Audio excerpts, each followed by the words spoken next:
Hi friends, IPL 2025 match number 21st KKR vs LSG. KKR ஓட ஹோமில் தான் நடக்குது. Eden gardens Kolkata Tuesday double header match. So evening வந்து பார்த்தீங்கன்னா 7:30க்கு சிஎஸ்கே vs பஞ்சாப் கிங்ஸ்.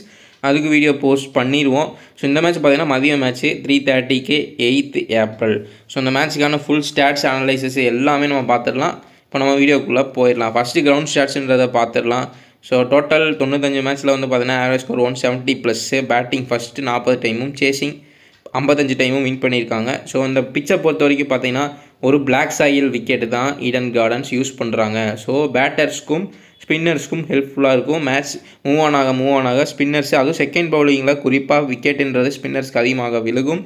மற்றபடி வந்து பார்த்தீங்கன்னா பிளாக் சைல் பிச்சாகவே இருந்தாலும் ஏர்லியராக ஓப்பனிங் இறங்குற 2 பேர் ஸ்ட்ரைக்கராக இருக்கட்டும் நான் ஸ்ட்ரைக்கராக இருக்கட்டும் 2 பேருக்கு ரொம்ப ஒரு அபாய இது இருக்குது. ஏன்னா ஏர்லியராக இந்த பிளாக் சைல் பிச்சிலையுமே வந்து பார்த்திங்கன்னா விக்கெட்ஸ்ன்றது எக்கச்சக்கமாக போகுது ஏர்லியராக ஃபாஸ்ட் பவுலர்ஸ்க்கு. ஸோ இந்த ஐபிஎல் முழுக்க அப்படி தான் போயிட்டுருக்கு. ஏன்னா ஓப்பனர்ஸ்க்கும் ஃபாஸ்ட் பவுலர்ஸ்க்கும் ஒரு பேட்டில்ன்றது நடந்துகிட்டு தான் இருக்குது. அது யாராக இருந்தாலும் சரி எந்த பிச்சாக இருந்தாலும் சரி. அப்படின்றப்போ ஓப்பனர்ஸ் டக் அவுட் ஆகிறதுக்கான சான்சஸ் இந்த கிரவுண்ட்லேயும் அதிகமாக இருக்குது. லாஸ்ட் மேட்ச் வந்து பார்த்திங்கன்னா கேகேஆர் எஸ்ஆர்எச் ப்ளே பண்ணாங்க. ஸோ நரேனை கமிங்ஸ் தூக்கிட்டார். ஸோ அதே மாதிரி ஓப்பனிங் வந்த குயிடன் டிக்காக அவுட் ஆகிட்டார். ஸோ அந்த மாதிரி வந்து எல்லாருமே அவுட் ஆக அதுக்கப்புறம் வந்த ரஹானே, அங்கிஷ் ரகுவன்ஷி, வெங்கடேஷ் ஐயர், ரிங்கு சிங்னு ஓவராலாக ஹிட் பண்ணி கொண்டு போயிட்டாங்க. எஸ்ஆர்ஹெச்சில் வந்து பார்த்திங்கன்னா எல்லாமே ஆல்ரெடி ரொம்ப மட்டமான ஒரு நிலையில் இருக்காங்க எஸ்ஆர்ஹெச். ஸோ அப்படி பார்க்குறப்ப வைபவ் ஓவரராக அந்த செகண்ட் பவுலிங் கூட பயங்கரமாக ஏர்லியராக வைபவ் ஓவரருக்கு இனிஷியலில் ஸ்விங்குன்றது பயங்கரமாக இருந்துச்சு, சீமன் ஸ்விங்கு. ஸோ அதில் டிராவிஸ் ஹெட், அபிஷேக் சர்மா, இஷான் கிஷானு எல்லாத்தையும் தூக்கிட்டாங்க. ஸோ அப்படின்றப்போ ஏர்லியராக பேஸ் பவுலிங்க்கு பயங்கரமான ஒரு அட்வான்டேஜ்ன்றது இருக்குது. அதேமாதிரி டெத்துலேயுமே விக்கெட்ஸ்ன்றது விழுகும் பேஸ் பவுலிங்க்கு. ஸோ மிடில் வந்து பார்த்திங்கன்னா ஸ்பின்னர்ஸ்க்கு விக்கெட்ஸ்ன்றது விழுகும். ஸோ அதேமாதிரி second bowling first bowling compare பண்ணுறோம். செகண்ட் பவுலிங்கில் இன்னுமே ஸ்பின்னர்ஸ் வந்து வருண் சக்கரவர்த்திலாம் பயங்கரமாக விக்கெட்ன்றது ஆவரேஜ் வச்சுருக்காரு ஸ்டாட்ஸு. ஸோ நம்ம அதை பற்றியுமே நம்ம பார்த்துடலாம். ஸோ இந்த இதை போக ஸ்கோர் பேட்டர்ன் நம்ம பார்த்துடலாம். அந்த கிரவுண்டில் ஒரு 27 மேட்ச்சில் 150 கீழேயும், 21 மேட்ச்சில் 169 வரைக்கும், 28 மேட்ச்சில் 189லையும், வெறும் 19 மேட்ச்சில் தான் 190+ போயிருக்கு. அப்படின்றப்போ இது ஒரு நியூட்ரல் கண்டிஷன் பிச்சு தான். விக்கெட்ன்றதும் போதும், பேட்டிங்கும் அடிப்பாங்க, விக்கெட்ஸுமே போகும். அப்படின்றப்போ இது ஒரு நியூட்ரல் பிச்சு தான். மோஸ்ட்லி வந்து பார்த்திங்கன்னா கிட்டத்தட்ட ஒரு 170+ன்றதை எதிர்பார்க்கலாம் ஆவரேஜ் ஸ்கோர். இந்த மூணையுமே கம்பேர் பண்ணி பார்த்தா இடையில இருக்கிறது 170 தான். அப்படின்றப்போ ஒரு 170+ன்றதை எதிர்பார்க்கலாம். ஸோ இவ்வளோ தான் ஸ்கோருன்றது போகும், விக்கெட்டுன்றது விழுகும். அதுக்கு மேலே ஹிட் பண்ணி கொண்டு போனாங்கன்னா மேபி பேட்டர் சூப்பராக ப்ளே பண்ணியிருக்கலாம் அப்படின்னு நம்ம எடுத்துக்கலாம். ஸோ நம்ம ஸ்டாட்ஸ்ன்றதுக்குள்ளே போயிடலாம். பவுலிங் ஸ்டாட்ஸை பொறுத்த வரைக்கும் பார்த்தீங்கன்னா டோட்டல் மேட்ச் 95 மேட்ச்சு, பேசஸ் வந்து 421 விக்கெட் வாங்கியிருக்காங்க. ரொம்ப டிஃப்ரென்சஸ்ன்றது இல்லை இந்த பிச்சை பொறுத்த வரைக்கும். நான் சொன்ன மாதிரி ஸ்பின்னர்ஸ் வந்து சூப்பராக விக்கெட்டுன்றது எடுத்திருக்காங்க இந்த கிரவுண்டில். பிளாக் சைல் விக்கெட் நான் சொன்ன மாதிரி ஏர்லியராக செம்மையாக விக்கெட்டுன்றது விழுகுது பேசஸ்க்கு. பட் போக ஸ்பின்னர்ஸ் தான் ஆதிக்கம் செலுத்துகிறாங்க இந்த கிரவுண்டில். ஸோ டெத்தில் 1 or 2 விக்கெட்ஸ் விழுகலாம். மேபி ஃபஸ்ட் பேட்டிங் பிடிக்கிறப்பையும் சரி, சேசிங்லேயும் சரி, டெத்தில் ரன்ஸ் அடிக்க போகிறப்ப விக்கெட்ஸ்ன்றது கண்டிப்பாக விழுகும், அது எந்த மேட்சாக இருந்தாலும். ஸோ அப்படின்றப்போ ஏர்லியராக பேசஸ்க்கு சூப்பர் சப்போர்ட்டும், டெத்தில் கம்பல்சரி எல்லா மேட்ச்லையும் விக்கெட் விழுகிறனால கொஞ்சம் விக்கெட்ஸ்ன்றது பேசஸ்க்கு அதிகமாக இருக்குது. மற்றபடி மிடில் ஃபுல்லாக விக்கெட்ஸ்ன்றது காலி. ஆனால் மேபி ஏர்லியராக வந்து பேட்ஸ்மேன்ஸ் கொஞ்சம் நல்லா ஆடிட்டாங்க, தப்பிச்சிட்டாங்க பேசஸ்ட்டை இருந்து அப்படின்னா அதுக்கு சான்சஸ் கம்மி தான். பட் தப்பிச்சிட்டாங்க அப்படின்னா ஸ்பின்னர்ஸுக்கு தான் ஃபுல் அண்ட் ஃபுல் அவுட் ஆவாங்க. அதனால் ஸ்பின்னர்ஸுமே 314 விக்கெட்டுன்றது வச்சுருக்காங்க. ஸோ இந்த பிச் ரிப்போர்ட் இதுதான் முழுக்க இப்படி இந்த பணியே போங்க. நான் பழைய மேட்சஸையும் பார்த்துட்டேன், இப்படி தான் போயிருக்கு. போன மேட்சுமே கேகேஆர் எஸ்ஆர்ஹெச் மேட்சுமே அப்படி தான். எஸ்ஆர்ஹெச் ஒரு ரொம்ப ஃப்ளாப்பான டீம், இப்போ வீக் டீமாக இருந்தாலுமே ஃபர்ஸ்ட் இன்னிங்ஸில் நரேன், குயிடன் டிக்காக்கெல்லாம் தூக்கிட்டாங்க. ஸோ அவங்களுக்குமே பவுலிங்ன்றது நல்லாவே எடுத்துருக்கு ஏர்லியராக. ஸோ அப்படின்றப்போ நீங்கள் இந்த மாதிரி பிச் ரிப்போர்ட்டில் நீங்கள் டீம்ன்றதை செட் பண்ணிக்கலாம். இப்போ நம்ம ஃபுல் அண்ட் ஃபுல் ஸ்டாட்ஸ்ன்றதை பார்த்துடலாம். ஸோ ப்ராபபிள் பிளேயிங் லெவன் வந்து பார்த்தீங்கன்னா குயிடிக்காக்கு நரேன், ரஹானே, வெங்கடேஷ் ஐயர், அங்கிஷ் ரகுவன்ஷி, ரிங்கு சிங், ரசல், ரமன்தீப் சிங், வருண் சக்கரவர்த்தி, அர்ஷீத் ராணா, ஸ்பென்சர் ஜான்சன் இந்த மேட்ச் இருப்பாரான்னு தெரியல. பட் இவருக்கு பதிலாக யார் போன மேட்ச் உள்ளே வந்தா அப்படின்னா மோயின் அலி வந்தார். வந்து ஒன்றும் பண்ணலை, ஏன்னா பேட்டிங்கும் கிடைக்கல, பவுலிங்கும் அவரை யூஸ் பண்ணவே இல்லை. அப்படின்றப்போ அவர் சும்மா ஃபீல்டிங் மட்டும் பண்ணிட்டு போயிட்டார், எந்த பாயிண்ட்டுன்றதும் கிடையாது. மேபி ஸ்பென்சர் ஜான்சனை எகெயின் உள்ளே கொண்டு வரலாம் ஏர்லியராக போடுறதுக்காக. 12th பிளேயர் கம்பல்சரி வைபவ் ஓவரா. ஸோ அது எல்லாருக்குமே தெரிஞ்ச விஷயம் தான். வைபவ் ஓவரா தான் உள்ளே யூஸ் பண்ணிகிட்ருக்காங்க. சூப்பராகவும் அவர் ப்ளே பண்ணிகிட்ருக்காரு. இதுதான் இவங்களோட பிளேயிங் லெவனாக இருக்கும். எல்எஸ்ஜியை பொறுத்த வரைக்கும் பார்த்தீங்கன்னா Mitchell Marsh, Aiden Markram, Nicholas Pooran, Rishabh Pant, Ayush Badoni, David Miller, Shardul Thakur, Digvesh Rathi இல்லைனா திக்வேஷ் சிங்கு. ஸோ ஆப்ஸ்லலாம் திக்வேஷ் சிங்குன்னு இருக்குது, அதுக்கப்புறம் திக்வேஷ் ரதின்னு சொல்கிறாங்க. ஸோ ரெண்டு நேம் இருக்குது, பார்த்துக்கோங்க. ஆவேஷ் கான், ஆகாஷ்தீப், ரவி பிஷ்ணாய் வந்து ஒரு இம்பேக்ட் பிளேயர் தான். இவருக்கு பதிலாக உள்ள பேட்டிங்க்கு வந்து அப்துல் சமாத் உள்ளே வருவார். ஸோ 12th பிளேயர் வந்து அப்துல் சமாத், இதுதான் அவங்களோட ப்ராபபிள் பிளேயிங் 11ஆக இருக்கும். குபேரா ஃபேண்டசி ஆப்பை இன்ஸ்டால் பண்ணாமல் இன்ஸ்டால் பண்ணிங்க. ஒரு சூப்பர் ஆப்பு, 1 பிளேயர் ஃபேண்டசி. நீங்கள் ஒரு பிளேயர் செலக்ட் பண்ணி ப்ளே பண்ணாலே போதுமான அளவாக இருக்கும். இதில் 5 பிளேயர் வந்து ஒரு மேட்ச்சுக்கு கொடுத்துறாங்க ஒவ்வொரு செட்லையும். ஸோ ஃபஸ்ட்டு செட் வந்து பார்த்திங்கன்னா பேட்ஸ்மேன் செட்டு, செகண்ட் செட் வந்து பார்த்திங்கன்னா பவுலிங் செட்டு. ஸோ அதே மாதிரி டியோ ப்ரோன்னு ஒரு ஆப்ஷன் இருக்குது, அதில் நீங்கள் 2 பேரை செலக்ட் பண்ணி ப்ளே பண்ணிக்கலாம். செட் 1 செட் 2லேருந்து நீங்கள் சூரியகுமார் யாதவ், ட்ரெண்ட் போல்ட்டு அந்த மாதிரி செலக்ட் பண்ணிக்கலாம். இல்லை விராட் கோலி, ஹேசல்வுட்டு. ஸோ இந்த மாதிரி செலக்ட் பண்ணி 2 பிளேயரை வச்சு ப்ளேன்றது பண்ணிக்கலாம். உங்கள் ஆப்போனன்ட்ஸ் வேறு 2 பேரோட வருவாங்க. ஸோ யார் 2 பேர் ஃபஸ்ட்டு பாயிண்ட்ஸ் அதிகமாக எடுக்கிறாங்களோ அவங்க வின், அந்த மாதிரி. ஸோ ஒரு சூப்பராக ஏன்றது பண்ணலாம். இந்த மேட்சை பொறுத்த வரைக்கும் பார்த்தீங்கன்னா ஹை ஸ்டாட்ஸ் இருக்காது சூரியகுமார் யாதவுக்கு தான், விராட் கோலியை தவிர்த்து. ஸோ விராட் கோலி செகண்ட் பிளேஸில் தான் இருக்கார் ஸ்டாட்ஸில், ஃபஸ்ட்டு சூரியகுமார் யாதவ் தான். ஸோ அப்படின்றப்ப நீங்கள் விராட் கோலி கூட நீங்கள் சூரியகுமார் யாதவ் நம்பி போடுறீங்க அப்படின்னா நீங்கள் செலக்ட் பண்ணி ப்ளேன்றது பண்ணிக்கலாம் சூரியகுமார் யாதவை. ஸோ இந்த மாதிரி ஒரு பிளேயரை செலக்ட் பண்ணி ப்ளே பண்ணிக்கலாம், ஈஸியாக ப்ராஃபிட்ன்றது பார்க்கலாம். டிஸ்கிரிப்ஷனில் லிங்க் இருக்குது, கிளிக் பண்ணி இன்ஸ்டால் பண்ணி 2K டெக்குன்ற ரெஃபர் கோட் போட்டு ஜாயின் பண்ணிக்கோங்க. உங்களுக்கு போனஸ் தருவாங்க, அதையும் நீங்கள் யூஸ் பண்ணிக்கலாம். ஸோ ஜிஎஸ்டியும் இல்லை, டிடிஎஸும் இல்லை. மந்த்லி 2 வித்ட்ரால்ஸ்க்கு வந்து டிடிஎஸ் ஃப்ரீ, மற்றபடி ஜிஎஸ்டி எல்லாமே ஃப்ரீ தான் ஆப்பில்.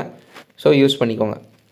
இப்போ நம்ம ஃபுல் அண்ட் ஃபுல் ஸ்டாட்ஸ்ன்றதை பார்த்துலாம். அதுக்கு முன்னாடி ரொம்ப நான் மிடில் இந்த ஸ்மால் லீக்ஸை பற்றி பேசுகிறனால நிறைய பேர் கேட்கலன்னு நினைக்கிறேன். ஸோ அது என்னன்னா, நிறைய பேர் நான் போன வீடியோவில் நான் சொல்லியிருந்தேன், இந்த மாதிரி ஸ்மால் லீக்ஸ் வீடியோ பார்த்து எடுங்க, சூப்பராக கிளிக் ஆகும், யார் யூஸ் பண்ணிட்டுருக்கீங்களான்னு தெரியலன்ட்டு.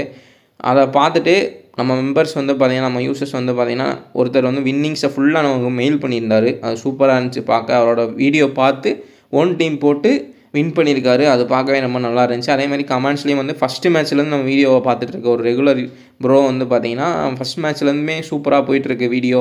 ஸ்மால் லீக்லேயும் பாசிட்டிவ் தான் சொல்லியிருந்தார். ஸோ அதை கேட்குறப்ப எனக்கு ஹாப்பியாக இருக்குது. ஏன்னா இப்போ நான் கொடுக்குற டீமை நீங்கள் அப்படியே காப்பி பண்ணி போட்டு வின் பண்ணுறதுல இருக்க ஹாப்பியோட நீங்கள் வந்து வீடியோ பார்த்து ஓன் டீம் போட்டு வின் பண்ணுறீங்கன்னு சொல்கிறப்போ எனக்கு இன்னும் ஹாப்பின்றது ஒரு விதமாக அதிகமாக இருக்குது.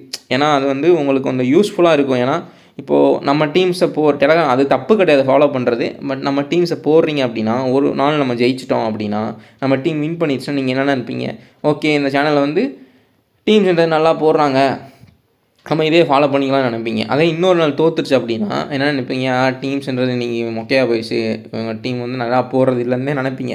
பட் நீங்கள் வீடியோ பார்த்து ஓன் டீம் போடுறப்ப ஜெயிச்சிங்கன்னா உங்களுக்கு ஒரு கான்ஃபிடன்ஸ் வரும். என்ன நினைப்பீங்க? ஓகே, நம்ம இந்த மெத்தடில் போட்டிருக்கோம், ஸோ ஓகே இதுதான் மெத்தடு போல் நம்ம வந்து போட்டு வின் பண்ணலாம், ஸ்மால் லீக்ன்றது இவ்வளவு தான்ற ஒரு கான்ஃபிடன்ஸ் உங்களுக்கு வரும். அதே இது ஒரு மேட்ச் தோத்துட்டீங்க அப்படின்னா நீங்கள் என்ன நினைப்பீங்க? நம்ம டீம் தோத்துச்சுன்னா ஓகே நீ மொக்க டீம் சரியாக போடலவீங்க அப்படின்னு நீங்கள் நினைப்பீங்க.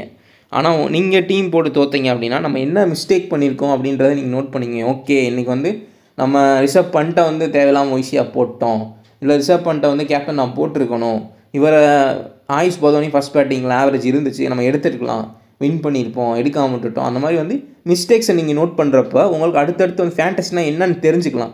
ஃபேண்டஸியில் வெற்றி தோல்விகள் வந்து தான் போகும். ஸோ இன்னும் நீங்கள் தெரிஞ்சுக்கிட்டீங்க நல்லா ஃபேண்டஸினா வின்னிங்ஸ்ன்றது அதிகமாக எடுக்கலாம். அப்படின்றப்ப நீங்கள் ஓன் டீம் போடுறப்ப நான் சொன்ன மாதிரி உங்களுக்கு ஓன் டீம் போட்டு வின் பண்ணிங்கன்னா கான்ஃபிடன்ஸ் அதிகமாக வரும்.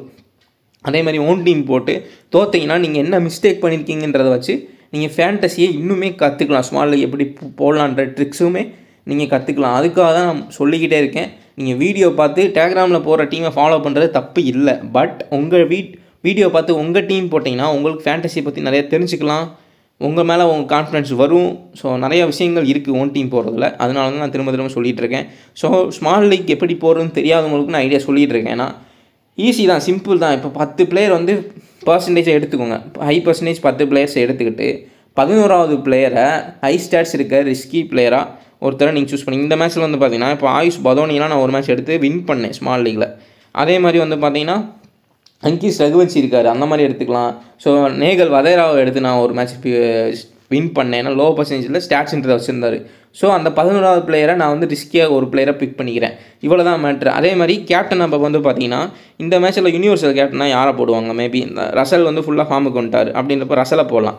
நிக்கோலஸ் பூரான் தான் எகைன் மறுபடியும் எல்லாமே ட்ரை பண்ணுவாங்க. அப்படின்றப்ப Nicholas Pooran captain, Russell vice கேப்டனாக தான் எல்லாம் ட்ரை பண்ணுவாங்க. அப்போ நீங்கள் என்ன பண்ணுறீங்க, வருண் சக்கரவர்த்திக்கு சூப்பர் ஸ்டாட்ஸ்ன்றது இருக்குது. அப்போ நான் யூனிவர்சல் ஒய்சிக்கு போகாமல் ஸ்டாட்ஸ் இருக்க வருண் சக்கரவர்த்திக்கு ஒய்சியாக போடுறேன். இல்லை ஏடன் மார்க்ரம் செகண்ட் பேஸில் இருக்கார் ஸ்டாட்ஸில் அப்படின்றப்போ நீங்கள் கேப்டனாக வந்து நிக்கோலஸ் பூரானை போட்டு ஏடன் மார்க்ரமாக ஒய்சியாக நான் ட்ரை பண்ணுறேன், நீங்கள் போகலாம். ஸோ 2 ரிஸ்க் தான் நீங்கள் எடுக்க போகிறீங்க. 10% பிளேயர்ஸ் எடுத்துகிட்டு 11வது பிளேயர் வந்து எல்லாருமே மாற்றி மாற்றி தான் எடுத்துருப்பாங்க.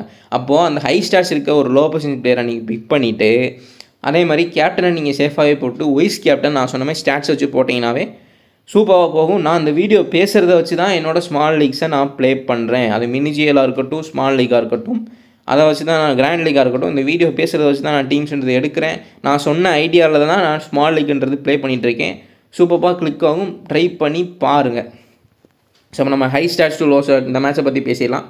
High stats to low stats order பிளேயர்ஸை பார்த்துடலாம். ஃபஸ்ட்டு வந்து ரிங்கு சிங் ஃபஸ்ட்டு இருக்கார். போன மேட்ச்மே இவர் தான் நான் ஃபஸ்ட்டு வச்சுருந்தேன் இந்த கிரௌண்டில். அதேமாதிரி ஃபஸ்ட் பேட்டிங்கில் வந்து சூப்பராக ஹிட் பண்ணி ட்ரீம் டீமுக்குள்ளே வந்துட்டார். ஸோ நம்ம டக்குன்னு பார்த்துடலாம், டியூரேஷன் அதிகமாக போகுது. ஸோ ஏடன் மார்க்ரம் செம்ம ஸ்டாட்ஸ் இருக்குது இந்த மேட்ச்சில். ஸோ அதான் செகண்ட் வச்சுருக்கேன். டேவிட் மில்லருக்கு அவருக்குமே செம்ம stats, venue and head to ஹெட்லையும் சூப்பர் ஸ்டாட்ஸ் இருக்குது. Aiden Markram, David Miller, Rinku Singh 3 பேத்துக்குமே ஹெட் டு ஹெட் அண்ட் வென்யூவில் சூப்பர் ஸ்டாட்ஸ் இருக்குது. ரெண்டுமே செம்மையாக இருக்குது. அதேமாதிரி நிக்கோலஸ் பூரான் ஹெட் டு ஹெட்டில் கொஞ்சம் ஆவரேஜ் 27ம் வென்யூவில் 30+ ஆவரேஜுன்றது இருக்குது. அப்படின்றப்ப நீங்கள் நிக்கோலஸ் பூரான் போன மேட்ச் ஃப்ளாப்பு. அதே மாதிரி நிக்கோலஸ் பூரான் செகண்ட் சேசிங்கில் அதே ஆவரேஜ் வச்சுருக்காரு. நம்ம அதை பற்றி பேசலாம். ஸோ அதே மாதிரி வந்து பார்த்தீங்கன்னா வருண் சக்கரவர்த்திக்கு இந்த கிரவுண்டில் சரி சூப்பரான ஸ்டாட்ஸ்ன்றது இருக்குது. ஹெட் டு ஹெட்டில் 1 விக்கெட் ஆவரேஜ்ன்றது இருக்குது. கிரவுண்டில் செம்ம ஸ்டாட்ஸ் பயங்கரமாக விக்கெட் எடுத்து வச்சுருக்காரு. அதை நோட் பண்ணிக்கோங்க. ரிஷப் பண்ட்டுக்கு வந்து பார்த்தீங்கன்னா வென்யூவில் சூப்பர் ஸ்டாட்ஸ் இருக்குது 30+. அதே மாதிரி ஹெட் டு ஹெட்டில் 25+. நிறையா பிளேயர்ஸ் ஃபார்ம் அவுட்டில் இருந்த பிளேயர்ஸ் ஃபார்முக்கு வந்துட்டாங்க. மேபி 4வது மேட்ச் தவிர்த்து 5வது மேட்ச்சில் ரிஷப் பண்ட் ஃபார்முக்கு வரலாம். அப்படின்றப்ப நிறையா டீம்ஸ் ட்ரை பண்ணுறப்ப தாராளமாக உங்களுக்கு நான் ஒரு ரீசன் தரேன். நீங்கள் 5 டீம் போட்டிங்கன்னா அதில் ஒரு டீமில் ரிஷப் பண்ட்டை கேப்டனாக ட்ரை பண்ணுங்கள். அதுக்காக ஒரு ரீசன் தான் ஃபுல் ஸ்டாட்ஸ்ன்றது இருக்குது. ஸோ அதே மாதிரி ஆவேஸ் கானுமே நல்ல ஸ்டாட்ஸ்ன்றதை வச்சுருக்காரு வென்யூவில். ஸோ விக்கெட்ஸ்ன்றது எடுத்திருக்காரு. 5 மேட்ச்சில் 8 விக்கெட்டோ 9 விக்கெட்டுன்றதை எடுத்திருக்காரு. ஸோ அப்படின்றப்ப அதே மாதிரி ஹெட் டு ஹெட்லேயும் 1 விக்கெட் ஆவரேஜ்ன்றது இருக்குது. அப்படின்றப்ப நீங்கள் ஆவேஸ்க்கான ஸ்டாட்ஸ் இருக்குன்றதை நோட் பண்ணிக்கங்க. ஆயுஷ் பதோனி ஒரு நல்ல ஸ்டாட்ஸ் வச்சிருக்காரு. ஹெட் டு ஹெட்லையும் சரி வென்யூலையும் சரி 25+ ஆவரேஜ்ன்றதை வச்சிருக்காரு ரன்ஸு. ஸோ ஆயுஷ் பதோனியை ஒரு லோ பர்சன்டேஜ் பிக்காக நோட் பண்ணிக்கோங்க. அதேமாதிரி ரசலுக்கு வந்து வென்யூவில் 33 ரன்ஸ் ஆவரேஜும் ப்ளஸ் ஹெட் டு ஹெட்டில் அவ்வளோவா இது இல்லை ஸ்டாட்ஸ்ன்றது வெறும் 17 எவ்வளோ தான் இருக்குது. 17 கூட இல்லை, 15 தான் ஹெட் டு ஹெட் ஸ்டாட்ஸும் வென்யூவில் 33+ ஸ்டாட்ஸும் இருக்குது. ரசல் வந்து டீசென்ட் ஃபார்மில் இருக்கார். அதேமாதிரி ரஹானே ஃபுல் அண்ட் ஃபுல் பவுலிங்கை ரசலுக்கு கொடுக்குறாரு. ஒரு மெயின் பவுலராக யூஸ் பண்ணுறாங்க. அதேமாதிரி விக்கெட் டேக்கர், ஒரு லக்கி விக்கெட் டேக்கராக இருக்கார். எப்படி போட்டாலும் ஒரு ஸ்லோவர் ஒன்றும் கட்டர் ஒன்றும் ஏதாவது பண்ணி விக்கெட்ன்றது எடுத்துடலாரு. நமக்கு பாயிண்ட்ஸ்ன்றது முக்கியம். ரசலையும் நோட் பண்ணிங்க. சுனில் நரேனுக்கு வந்து பார்த்திங்கன்னா இந்த வென்யூவில் சுத்தமாக ஸ்டாட்ஸ்ன்றது இல்லை. ஹெட் டு ஹெட்டில் 30 ஆவரேஜ் வச்சுருக்காரு. எல்எச்சி கூட சுனில் நரேன் 30+ ஆவரேஜ் வச்சுருக்காரு. ஆனால் வென்யூவில் ஈடன் கார்டன்ஸில் ஸ்டாட்ஸ்ன்றது சுத்தமாக கிடையாது. ஏன்னா அவருக்கு அந்த ஏர்லியராக ஒரு நல்ல ஒரு bowler Pat Cummins, Mohammed Shami, Trent Boult இந்த மாதிரி ஒரு ஸ்டாண்டர்டான டாப் கிளாஸ் பேசஸ் போகிறப்ப அவருக்கு பயங்கரமான வீக்னஸுக்கு அவுட் ஆயிடுறாரு. ஷாதுல் தாகூர் மேபி தூக்கலாம் சுனில் நரேனை. ஷாதுல் தாகூர் வந்து நான் திடீர்னு நல்லா பெர்ஃபார்ம் பண்ணுறாரு, திடீர்னு மொக்கையாக போகிறாரு. ஒரு மேட்ச் வந்து பார்த்தீங்கன்னா இவன் தான்டா பவுலர்ன்ற மாதிரி பெர்ஃபார்ம் பண்ணுறாரு. இன்னொரு மேட்ச் இவரெல்லாம் ஒரு பவுலர் ஆடான்ற மாதிரி பெர்ஃபார்ம் பண்ணிகிட்ருக்காரு. ஸோ என்னை பொறுத்த வரைக்கும் ஷாதுல் தாகூர் ஒரு டாப் கிளாஸ் பவுலராக என்னால் கன்சிடர் பண்ண முடியல. பட் இந்த விக்கெட்டுன்றது பிச்சு வந்து ஹெல்ப் பண்ணும். ஸோ சுனில் நரேன் தூக்கிறதுக்காக சான்சஸ் இருக்குது. ஸோ பயங்கரமான வென்யூ வீக்னஸ்ஸு சுனில் நரேனுக்கு இருக்குது. பட் விக்கெட்டுன்றது எடுத்திருக்காரு. வென்யூவில் செகண்ட் பவுலிங் போடுறப்ப நல்லாவே விக்கெட் எடுத்திருக்காரு. அதையுமே நோட் பண்ணிக்கோங்க. ஆல்ரவுண்டர்னால மேபி ஒரு 5 ரன் 10 ரன் கூட தப்பிச்சு எடுத்தாலும் அதுக்கப்புறம் ஒரு விக்கெட்டு 2 விக்கெட் எடுத்தால் கூட ட்ரீம் டீமுக்குள்ளே வந்துடலாம். ஷாதுல் தாகூருக்கு 1 விக்கெட் ஆவரேஜும், ஹர்ஷித் ராணாவுக்கு 1 விக்கெட் ஆவரேஜும், வைபவ் அரோராவுக்கு நீங்கள் வைக்கல இடம் இல்லாத காரணத்தினால் வைபவ் அரோராவுக்கும் 1 விக்கெட் ஆவரேஜ்ன்றது இருக்குது. இவங்களுக்குலாம் தான் ஸ்டாட்ஸ்ன்றது இருக்குது. மிச்சம் இருக்க எந்த பிளேயர்ஸுமே ஸ்டாட்ஸ்ன்றது அவ்வளோவா இல்லை. இப்போ நம்ம first batting best players, first bowling best பிளேயர்ஸ்ன்றதை பார்த்துடலாம். ஸோ அங்கீஸ் ரகுவன்சி வந்து பார்த்திங்கன்னா ஃபஸ்ட் பேட்டிங் பண்ணுறப்போ ஆவரேஜ்ன்றது அதிகமாக வச்சுருக்காரு செகண்ட் பேட்டிங் கம்பேர் பண்ணுறப்போ. ஸோ ஆயுஷ் பதோனியுமே அப்படி தான். எக்கச்சக்க ஸ்டாட்ஸ்ன்றது ஃபஸ்ட் பேட்டிங்கில் தான் இவங்க 2 பேத்துக்குமே இருக்குது. நான் மேட்ச்சுக்கு மேட்ச் சொல்லிகிட்டு இருக்கேன், எல்லாமே ஒர்க் அவுட் தான் ஆகிட்டுருக்கு. இந்த மாதிரி லோ பர்சன்டேஜ் ஒரு ப்ரோ சொல்லியிருந்தார், இதை நான் யூஸ் பண்ணி வின் பண்ணிகிட்ருக்கேன்னு. ரொம்ப ஹாப்பி. ஸோ ஏன்னா இதை வச்சு தான் நானுமே எடுத்துகிட்ருக்கேன். ஸோ ஆயுஷ் பதோனியாக இருக்கட்டும், அங்கீஸ் ரகுவன்சியாக இருக்கட்டும் ஃபஸ்ட் பேட்டிங்கில் தான் அதிகமான ஆவரேஜ் வச்சுருக்காரு. அதேமாதிரி ரசலுமே நான் வந்து ஒரு சேஃபாக எடுத்துக்கோங்க, நான் ட்ராப் பண்ணலாம் சொல்ல. ஏன்னா விக்கெட்ஸ்ன்றது எப்படினாலும் எடுத்துடுறாரு. அதனால் வந்து நம்ம ரசலை ட்ராப் பண்ண முடியாது, பவுலிங் நிறையா கொடுக்குறாங்க. அப்படின்றப்போ பேட்டிங்கை பொறுத்த வரைக்கும் பவுலிங்காக இருக்கட்டும் பேட்டிங்காக இருக்கட்டும் இந்த ஃபஸ்ட் பேட்டிங் பவுலிங்கில் தான் விக்கெட்டுன்றதும் அதிகமாக எடுத்திருக்காரு. பேட்டிங் பண்ணுறப்போ ரன்ஸுன்றது ஆவரேஜ் அதிகமாக இருக்குது. செகண்ட் பேட்டிங்கை கம்பேர் பண்ணுறப்போ, செகண்ட் பவுலிங்கை கம்பேர் பண்ணுறப்போ, ஃபஸ்ட் பவுலிங் பண்ணுறப்போ தான் விக்கெட் வந்து அதிகமாக எடுத்திருக்காரு. ஸோ அதை வந்து நோட் பண்ணிங்க. இப்போ ரசல் நீங்கள் கேப்டனாக ட்ரை பண்ண போகிறீங்க அப்படின்னா இது உங்களுக்கு ஒரு ரீசன். ரசல் வந்து ஃபஸ்ட் பவுல் பண்ணால் விக்கெட் அதிகமாக எடுப்பாருன்றப்போ நீங்கள் கேப்டனாக ட்ரை பண்ணிக்கலாம்.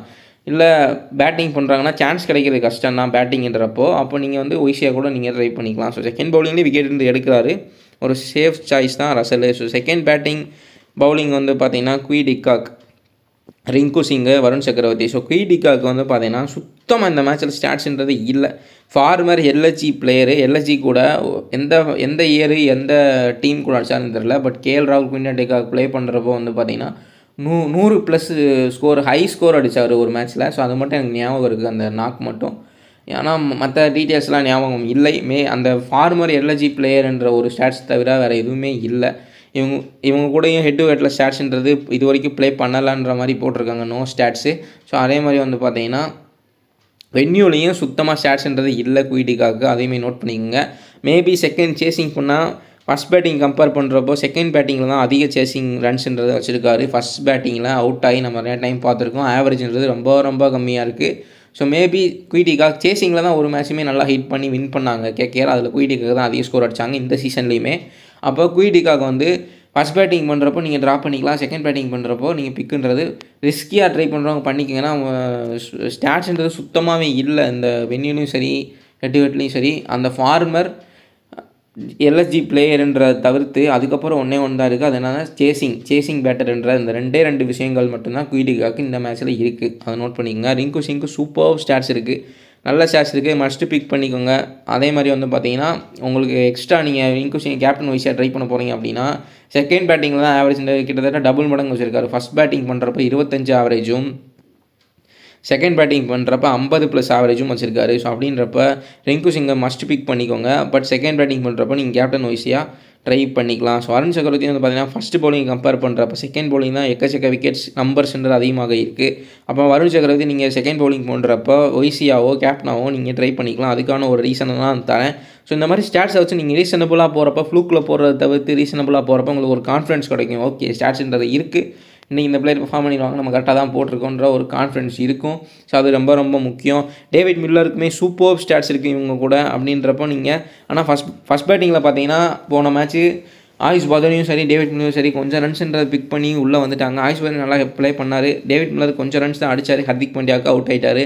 பட் வந்து பார்த்தீங்கன்னா இப்போ இருக்க பாயிண்ட் சிஸ்டத்துக்கு 25 ரன் +ஏ போதுமான அளவு ட்ரீம் டீமுக்குள்ளே வரதுக்கு. ஸோ டேவிட் மில்லருக்கு சூப்பர் ஸ்டாட்ஸ் இருக்குது. இந்த மேட்சை பொறுத்த வரைக்கும் நான் என்ன சொல்கிறேன்னா ஃபஸ்ட் பேட்டிங் பிடிச்சாலுமே டேவிட் மில்லரை பிக் பண்ணுறவங்க பிக் பண்ணிக்கோங்க. ஸோ செகண்ட் பேட்டிங் பண்ணுறப்போ கேப்டன் வைஸியாக நீங்கள் ட்ரை பண்ணிக்கலாம். இது 3வது ஸ்டாட்ஸு. ஸோ 8 இருக்குது, வென்யூ இருக்குது, செகண்ட் பேட்டிங் சேசிங். ஸோ 3வது ஸ்டாட்ஸாக நீங்கள் இதை எடுத்துக்கலாம், கன்சிடர் பண்ணிக்கலாம். ஷார்துல் தாகூருமே ஃபஸ்ட் பவுலிங்கை கம்பேர் பண்ணுறப்போ செகண்ட் பவுலிங்கெல்லாம் விக்கெட்ஸ்ன்றது நம்பர்ஸ் ஆவரேஜ் அதிகமாக வச்சுருக்காரு. அதேமாதிரி நிக்கோலஸ் பூரானுக்கு ஒரு 10 ரன் அதிகமாக இருக்குது. ஃபஸ்ட் பேட்டிங்கில் 29+, செகண்ட் பேட்டிங்கில் 39+ வச்சுருக்காரு. ஸோ அப்படின்றப்போ நீங்கள் பார்த்தீங்கன்னா ரெண்டு மேட்ச் ஃபஸ்ட் பேட்டிங் பண்ணாருன்னு நினைக்கிறேன் நிக்கோலஸ் பூரான். அதில் 44 எம்ஐ கூட அவுட் ஆகிட்டார். ஸோ ஹர்திக் பாண்டியாவோட. ஸோ அதை பற்றி நம்ம அப்புறம் பேசுவோம். அவுட் ஆகிட்டார். ஸோ அதே மாதிரி செகண்ட் பேட்டிங் பண்ணுறப்போ 70 ரன் கிட்ட அடிச்சிருக்காருன்னு நினைக்கிறேன். ஸோ செகண்ட் பேட்டிங் ஆவரேஜ்ன்றது அதிகமாக இருக்குது. ஸோ நீங்கள் கேப்டன் வைஸாக ட்ரை பண்ணுறீங்கன்னா செகண்ட் பேட்டிங் பண்ணுறப்போ நீங்கள் இன்னொரு ரீசன் தரேன். ஸோ அதை வச்சு நீங்கள் ட்ரை பண்ணிக்கலாம். ஸோ நம்ம மேட்ச் அனலைசிஸ்ன்றது போயிடலாம். ஷார்ட்ஸ்ன்றது இவ்வளோ தான். ஸோ பேட்டில்ஸை பொறுத்த வரைக்கும் பார்த்தீங்கன்னா ஏர்லியராக ப்ளே பண்ணுற ஓப்பனர்ஸ்க்கு வந்து ரொம்ப கேகேஆர் ஈடன் கார்டன்ஸில் அபாய் சங்குன்றது இருக்குது. ஸோ மிச்சல் மார்ஷாக இருக்கட்டும், ஏடன் மார்க்கமாக இருக்கட்டும், மிச்சல் மார்க் ஸ்டாட்ஸ்ன்றது சுத்தமாக இல்லை. ஹெட் டு ஹெட் வென்யூ எதுவுமே ஸ்டாட்ஸ்ன்றது இல்லை. பட் சூப்பர் ஃபார்மில் இருக்கார். பட் லக்கு தான், போன மேட்சுமே ட்ரெண்ட் போல்ட்டுக்கு அவுட், யாருமே அதை கன்சிடர் பண்ணல. கேக்கல் 60 ரன்னை விட்டு மும்பை இந்தியன்ஸ் தோற்றதுக்குமே அது ஒரு காரணமாக கூட இருக்கலாம். ஸோ 60 ரன் அடிச்சு விட்டு போயிட்டார், யாருமே அதை அப்பீல் பண்ணவே இல்லை. ஸோ ஃபார்ம்ன்றது பார்த்தீங்கன்னா நல்லா பேட்டில் படுது. இப்போ தப்பிச்சாலுமே பேட்டிங்கில் வந்து பார்த்தீங்கன்னா ரன்ஸ்ன்றது ஸ்கோர் பண்ணி விட்டு போயிடாரு. ஏடன் மார்க்கம் போன மேட்ச்லேருந்து சூப்பர் ஃபார்மில் இருக்கார். இந்த மேட்ச் செம்ம ஸ்டாட்ஸ்ன்றது இருக்குது. அதேமாதிரி ஸ்பின்னு நல்லா ஆடக்கூடிய ஒரு பேட்ஸ்மேன் ஏடன் மார்க்கம். ஸோ ஏர்லியராக ஃபாஸ்ட் பவுலர்ஸ்லேருந்து தப்பிச்சிட்டாரு அப்படின்னா அடுத்து இன்னிங்ஸ் வந்து எடுத்து கொண்டு போய் நிறையா ரன் ஸ்கோர் பண்ணக்கான சான்ஸ் அதிகமாக இருக்குது. ஸோ அவர் நோட் பண்ணிக்க. நிக்கோலஸ் பூரான் போன மேட்ச் ஃப்ளாப்பு, இந்த மேட்ச் கொஞ்சம் ஸ்டாட்ஸ்ன்றது இருக்குது. சேசிங்காக இருந்தால் கண்டிப்பாக கேப்டன் வைஸியாகவே ட்ரை பண்ணலாம். ஸோ நிக்கோலஸ் பூரான் போன மேட்ச் வந்து பார்த்தீங்கன்னா மும்பை இந்தியன்ஸுக்கு ஹர்திக் பாண்டியா நம்ம என்ன சொன்னாலும் பவுலிங்கில் குறை சொல்லவே முடியாது. ஏன்னா மெயின் பவுலராக ஆக்ட் பண்ணுறாரு, மெயின் பவுலர்ஸ் பண்ண முடியாததை பண்ணுறாரு. ஏன்னா தீபக் சார்லாம் போன மேட்ச் அடி வாங்கினான்னு நினைக்கிறேன் எல்எஸ்ஜி கூட. அப்படின்றப்போ ஹர்திக் பாண்டியா கரெக்டாக அந்த பிச்சுக்கு ஏற்ற மாதிரி, ஸோ அதுவுமே பிளாக் சாயில் பிச்சு தான். அப்போது cutters slow over slow bouncer போகிறவங்களுக்கு தான் விக்கெட்டுன்றது விழுகும், ஹெல்ப்ஃபுல்லாக இருக்குன்றப்போ கரெக்டாக நிக்கோலஸ் புரானுக்கு ஒரு ஸ்லோ பவுன்சர் போட்டு டிசீவ் பண்ணி அவுட் எடுத்துட்டார். ஸோ நிக்கோலஸ் புரானுமே ஹர்திக் பாண்டியாவோட ஸ்லோ ஓவர் பவுன்சருக்கு டிசீவ் ஆகி தான் அவுட் ஆனார். அப்படின்றப்ப இந்த மேட்ச்சில் யார் அப்படி போடுவா அப்படின்னு பார்த்தா உங்களுக்கு அவ்வளோ பெருசாக இல்லை. அசித் ராணா கொஞ்சம் வேரியேஷன்ஸ் போடுவார், பட் வைவ் ஓவராக ஃபுல்லாக ஸ்விங் அண்ட் சீமை தான் நம்பியிருக்காரு. அப்படின்றப்ப அவருக்கு இந்த மேட்ச்சில் வீக்னஸ்ன்றது இல்லை. நிக்கோலஸ் புரான் கொஞ்சம் ஸ்பின்னையுமே நல்லா ஆடிடுறாரு. அப்படின்றப்போ இந்த மேட்ச்சில் ஹை ஸ்கோர் போகிறதுக்கான சான்சஸ் இருக்குது. ஸோ மிச்சல் மார்ஷை சான்சஸ் இல்லாத காரணத்தினால் ஏடின் மார்க்ரம் அண்ட் நிக்கோலஸ் புரான் ஒரு நல்ல இன்னிங்ஸ் ஆடலாம் இந்த மேட்ச்சில். ஸோ ரிஷப் பண்ட்டுக்கு ஸ்டாட்ஸ்ன்றது இருக்குது, சுத்தமாக ஃபார்ம்ன்றது இல்லை. அப்படின்றப்போ என்ன நினைக்கிறதுன்னு எனக்கும் தெரியல. ஸ்டாட்ஸ் இருந்தாலும் அவுட் ஆகிறாரு, இல்லாட்டி அவுட் ஆகிறாரு. இந்த மேட்ச் பார்ப்போம். இந்த மாதிரி ஃபார்ம் இல்லாத பிளேயர்ஸை நிறையா டைம்ஸ் போடுறவங்க ரிஸ்கியாக ட்ரை பண்ணுவாங்க. அப்படின்றப்ப ரிஷப் பண்ட் ஸ்டாட்ஸ் இருக்குது, உங்களுக்கு ஒரு ரீசன் இருக்குது, ட்ரை பண்ணுறவங்க ட்ரை பண்ணிக்கோங்க. ஆயுஷ் பதோனியை ஃபஸ்ட் பேட்டிங்னா பிக் பண்ணிக்கோங்க. ஸ்டாட்ஸ்ன்றதுமே 25 வச்சுருக்காரு, நான் ஆல்ரெடி சொல்லிட்டேன். ஸோ டேவிட் மில்லருக்கு சூப்பர் ஸ்டாட்ஸ் இருக்குது, பட் ஃபஸ்ட் பேட்டிங்கில் பொறுத்த வரைக்கும் அவர் ஸ்ட்ரகிள் தான் பண்ணியிருக்காரு. செகண்ட் பேட்டிங்கில் தான் எக்கச்சக்க ஆவரேஜ்ன்றது இருக்குது. சேசிங்காக இருந்தால் டேவிட் மில்லர் சூஸ் பண்ணிங்க. ஃபஸ்ட் பேட்டிங் இருந்தாலும் இந்த மேட்சை பொறுத்த வரைக்கும் எடுக்கிறது தப்பு இல்லை, ஏன்னா சூப்பர் ஸ்டாட்ஸ் இருக்குது வென்யூலையும் ஹெட் டு ஹெட்லையும். ஷார்துல் தாகூருக்கு 1 விக்கெட் ஆவரேஜ் எல்லாமே இருக்குது. திக்வேஷ் சிங் வந்து பார்த்திங்கன்னா ஸ்டாட்ஸ்ன்றது இப்போ ஒரு நியூ பிளேயர்னால ஸ்டாட்ஸ்ன்றது இல்லை, பட் ஃபார்ம்ன்றது பார்த்தீங்கன்னா எப்படினாலும் விக்கெட் 1 or 2 விக்கெட்ஸ் எப்படினாலும் எடுத்துடுறாரு. திக்வேஷ் ரதி இல்லை திக்வேஷ் சிங் என்ன பேருன்னு தெரியல, அவரையுமே வந்து ஒரு நல்ல லோ பர்சன்டேஜ் பிக்காக எடுக்கலாம். இந்த டீமை பொறுத்த வரைக்கும் லோ பர்சன்டேஜ் பிக் பேசணும் அப்படின்னா திக்வேஷ் சிங் வந்து நல்ல ஃபார்மில் இருக்கார். ஒரு சாய் கிஷோர் மாதிரி கன்சிஸ்டண்ட்டாக விக்கெட்டுன்றது எடுக்கிறாரு, அவர் ஒரு நல்ல லோ பர்சன்டேஜ் பிக்காக இருக்கலாம். அதே மாதிரி ஆயுஷ் பதோனி இந்த டீமை பொறுத்த வரைக்கும் 2 லோ பர்சன்டேஜ் பிக்காக. டேவிட் மில்லருமே பெருசாக பர்சன்டேஜ் இருக்காதுன்னு நினைக்கிறேன் ஸ்டாட்ஸ்ன்றது, ஆனால் சூப்பராக இருக்குது. அப்போது இந்த 3 பற்றியும் இந்த டீமோட லோ பர்சன்டேஜ் பிளேயர்ஸாக கன்சிடர் பண்ணிக்கோங்க. அப்புறம் வந்து பார்த்திங்கன்னா ஆவேஷ் கானுக்கு 1 விக்கெட் ஆவரேஜ்ன்றது இருக்குது. ஆகாஷ் தீப்புக்கும் அவருமே கிட்டத்தட்ட 1 விக்கெட் ஆவரேஜ்ன்றது வச்சுருக்காரு, பெரிய அளவில் ஸ்டாட்ஸ்ன்றது இல்லை. ரவி கிருஷ்ணாய்க்கு ஸ்டாட்ஸ்ன்றது சுத்தமாக இல்லை, அப்துல் சமாதுக்குமே ஸ்டாட்ஸ்ன்றது இல்லை. ஸோ இதுதான். அதே மாதிரி வந்து பார்த்திங்கன்னா மிச்சல் மார்ஷும் ஏடின் மார்க்கரத்தில் யார் ஃப்ளாப் ஆக சான்சஸ் இருக்குது அப்படின்னா ஃபுல் ஸ்டாட்ஸ் வச்சுருக்காரு ஏடின் மார்க்ரம், இவருக்கு ஸ்டாட்ஸும் இல்லை. அதே மாதிரி ஏர்லியராக பேசஸ்க்கு சூப்பராக எடுக்குது. அப்படின்றப்போ இவர் வைபவ் ஓவராக்கோ இல்லை ஸ்பென்சர் ஜான்சன் ப்ளே பண்ணால் ஸ்பென்சர் ஜான்சனுக்கும் அவுட் ஆகிறதுக்கான சான்ஸ் இருக்குது. ஏன்னா லெஃப்ட் ஆர்ம் சீமருக்கு அவுட் ஆகிட்டு இருக்காரு தொடர்ந்து. ஸோ நம்ம ட்ரெண்ட் போல்ட்டை வந்து அவுட்டு தான், அது அவரை கேட்காம விட்டாங்க, பட் அதை நம்ம அவுட்டுனே கன்சிடர் பண்ணிக்கலாம். அப்படின்றப்போ ஹர்ஷ்தீப் சிங் அவுட் ஆனார், ட்ரெண்ட் போல்ட்டுக்கு அவுட் ஆனார். அதே மாதிரி ஸ்பென்சர் ஜான்சன் ப்ளே பண்ணால் ஸ்பென்சர் ஜான்சனுக்கு அவுட் ஆகிறதுக்கு சான்சஸ் இருக்குது, இல்லை வைபவ் ஓவராக்கு அவுட் ஆகிறதுக்கு சான்சஸ் அதிகமாக இருக்குது. ஸோ அதேமாதிரி நோட் பண்ணிக்க. ஸ்டாட்ஸ் இந்த சுத்தமாக இல்லை. இந்த கிரவுண்டை பொறுத்த வரைக்கும் ஏர்லியராக பேசஸ்க்கு சூப்பராக விக்கெட் இருந்து எடுக்கு ஓப்பனர்ஸை ஃபுல்லாக தூக்கிடுறாங்க. அப்படின்றப்ப மிச்சல் மார்ஷ்க்கு ஒரு அபாயம் இருக்குது. ஏடன் மார்க்கம் எப்படியாச்சும் கொஞ்சம் ஸ்லோவாக எடுத்துகிட்டு போய் போன மேட்ச் மாதிரி ப்ளே பண்ணால் ஹை ஸ்கோர் போகலாம். சூப்பர் ஸ்டாட்ஸ் இருக்குது ஹெட் டு ஹெட் வென்யூவில். நிக்கோலஸ் புரானும் அதே மாதிரி தான். ஸோ அந்த டீமுக்கு நம்ம போகலாம். அந்த டீமை பொறுத்த வரைக்கும் பார்த்தீங்கன்னா குயிட்டிகாவுக்கு சுனில் நரேனை ஷார்துல் தாகூர் தூக்குறதுக்கான சான்சஸ்ஸு இருக்குது. ஸோ ஆகாஷ்தீப் இல்லை ஷார்துல் தாகூர் போன மேட்ச் கொஞ்சம் டீசெண்டாக தான் பவுல் பண்ணாங்க ஷார்துல் தாகூரும் ஆகாஷ்தீப்பும். ஸோ பெரிய அளவில் டாப் கிளாஸ் பவுலிங்னு சொல்ல முடியாது, பட் டீசெண்டாக ப்ளே பண்ணாங்க. கொஞ்சம் மாற்றி பர்ஃபார்மன்ஸ் பண்ணுறாங்க எல்எஸ்ஜி பிளேயர். இந்த பஞ்சாப் கிங்ஸ் ஸ்கூல்லாம் ஒஸ்ட்டாக நான்லாம் வந்து யோசிச்சிட்டேன், எல்எஸ்ஜி பவுலிங் வந்து வேஸ்ட்டு, இவங்களாம் வீக்காக இருக்குது, எல்எஸ்ஜி பவுலிங் வந்து வீக்காக இருக்குதுன்னு நான் நினைக்க வச்சிட்டாங்க. பட் எம்ஐ கூட கொஞ்சம் நல்லாவே பவுலுன்றது பண்ணாங்க. அப்படி மேட்ச் மாற்றி பெர்ஃபார்ம் பண்ணுறாங்க. இந்த ஷார்துல் தாகூர்லாம் ஒரு மேட்ச் பெர்ஃபார்ம் பண்ணுறாரு, ஒரு மேட்ச்சு விட்டுறாரு. அப்படின்றப்போ ஒரு ஸ்டாண்டர்டான ஒரு இது இல்லாதனால என்னால் அவரை வந்து ஒரு ஹை கிளாஸ் பவுலராக கன்சிடர் பண்ண முடியல மைண்டில். பட் இந்த பிச்சுன்றது ஹெல்ப்ஃபுல்லாக இருக்கும். அவருமே ஸ்லோ பவுன்ஸு கட்ரு அதிகமாக பால்ஸ்ன்றது போடுவார்.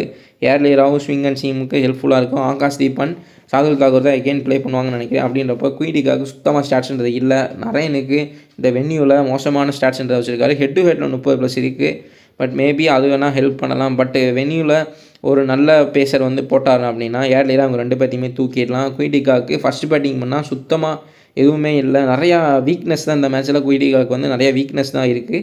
ஸோ நோட் பண்ணிக்கோங்க. மேபி செகண்ட் பேட்டிங் பண்ணால் former LSG player second batting அப்படின்னா நீங்கள் கொஞ்சம் யோசிச்சுக்கோங்க. இல்லை ஃபஸ்ட்டு பேட்டிங் அப்படின்றப்போ நீங்கள் சுத்தமாக ட்ரா பண்ணிங்கன்னா ஸ்டாட்ஸ்ன்றது இல்லை, அதையும் நோட் பண்ணிக்கோங்க. இல்லைப்பா நான் எதுவுமே இல்லாட்டியும் நான் லக்கை நம்பி போகிறேன், ஃப்ளூக்கில் போடுவாங்க, நிக்குவினட்டுக்காக அடிப்பார் மறுபடியும் அகெயின் அப்படின்றவங்க ஒரு 10-15 டீம் போடுறவங்க அந்த 15 டீமில் ட்ரை பண்ணிக்கலாம், அப்படி வேணால் சொல்லலாம். ஸோ ராணே வந்து பார்த்தீங்கன்னா இடையில வந்து ட்ரீம் டீமுக்குள்ள வர அளவுக்கு ஹிட் பண்ணுறாரு. வென்யூவில் வந்து இந்த வென்யூவில் ப்ளே பண்ணுறப்ப ஃபுல்லாக நல்லாவே ஹிட்டுன்றது பண்ணுறாரு, ட்ரீம் டீமுக்குள்ள வந்துடுறாரு. அந்தளவு ஸ்டாட்ஸ்ன்றதை நோட் பண்ணிக்க. பெரிய லெவலில் ஸ்டாட்ஸ்ன்றதில் வென்யூவில் 24 ஸ்டாட்ஸும் ஹெட் டு ஹெட்டில் ஸ்டாட்ஸ்ன்றதும் இல்லை.